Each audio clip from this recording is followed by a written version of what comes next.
the ink was dry on the colour of hand. And it was called The Long Earth. And I could do something with it. Good idea. However, Colour of Magic became a bestseller. And so I wrote, being a journalist, therefore a hack. This seems to work. Let's do another one. And the rest, you all know. In fact, I found I really like doing it. So off went the Discworld series, and recently, a year or two ago, I got out some of the plans. I like Steve Baxter, who's one of the best hard essay writers in the UK. I've been friends with him for a long time, and I met him at a party and said, you know, here's a plot. Want to have a go with me? Because it's, the concepts in it were too big for one guy. He said yes, and that's what we're working on. But in the meantime, because of the various times when he would be around and all the other kind of stuff, we said each of us would be writing other things as well. And so I started work on a Victorian, early Victorian novel for young adults, set when King Victoria was quite young. And I only had about 2 ideas about how it went. And I've researched a lot about Victorian and the slang and all the other things, because most of this, of course, got put into the Discworld series. But I set off, and somehow the goddess Narrativia, who is the goddess of writers, helped me. Whenever I needed a twist in the plot, it suddenly was there. Whenever I needed a person to turn up, they turned up. I'm not totally winding you guys up, it really was right. And the serendipity came in, she has more clothes on.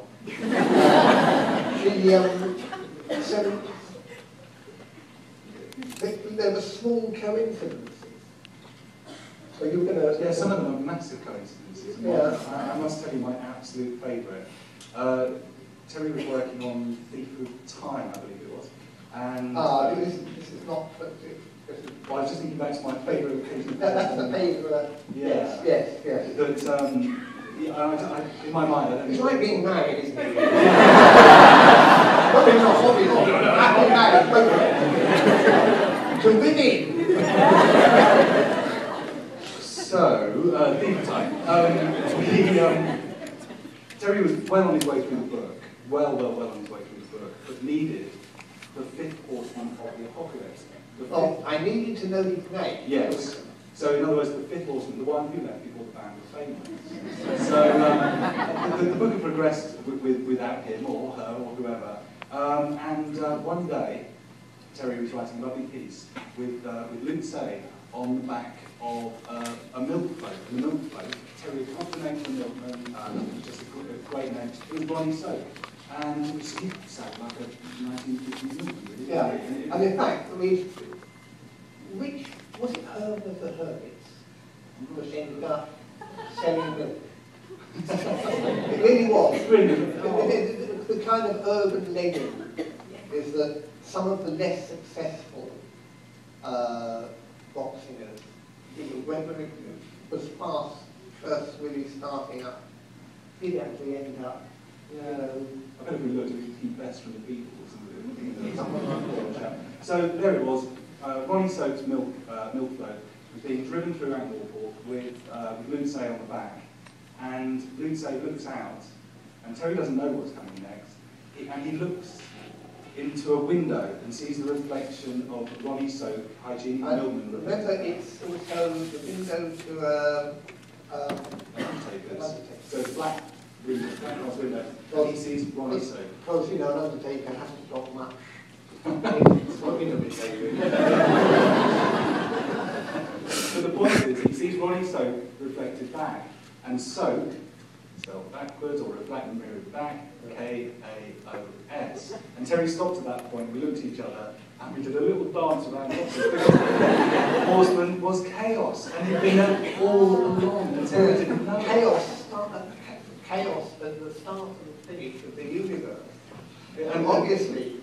And after we'd stopped dancing, Terry just said, all I need to do now is go back through the novel and sprinkle it with a few fractal jokes. And so that was my absolute favourite, which has been turning up recently with Happy Family. Oh, absolutely, yes. Because there's loads of people I know in the UK that are expert of one sort, on the Victorian era. And I ring them up. And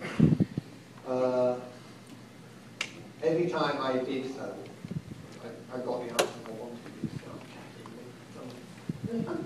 Something else you might find interesting about that particular period was what happened when I've never known that. I wouldn't have known to ask about it. No. You asked me to look up the oldest gentleman's outfit. It was in London. It was Davis's son, who moved to Sourdough just at the right time. Being thorough, as a good journalist should be, knowing that I was going to write this, I knew what colour the door was. It was a mahogany one, and it was very brightly, it shone very brightly. And I know quite a lot about it, and about the crisis of some of the stone-pipe hats. We found that out. Yeah. But then, as that was the kind of stuff I was thought I wanted, and then just as I was putting the phone down, and it might be interesting to know that 1.5 client was Sir Robert Peel, a man who founded the police in London. Now, it's not been too much to this guy. You probably have heard of him. I think he was the first really efficient police force in the world. But that fact was exactly what I needed to get a large part of the plot going. And suddenly it was there. And this sort of thing seems to be happening all the way through. That did get a moderate little dance around the office, didn't it? Yes. With a cup of coffee.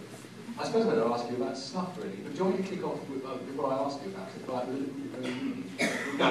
No? All right. Okay. All I did I'm going to it read it to because of your club, because of your club. Do you want to hear a bit of Snuff?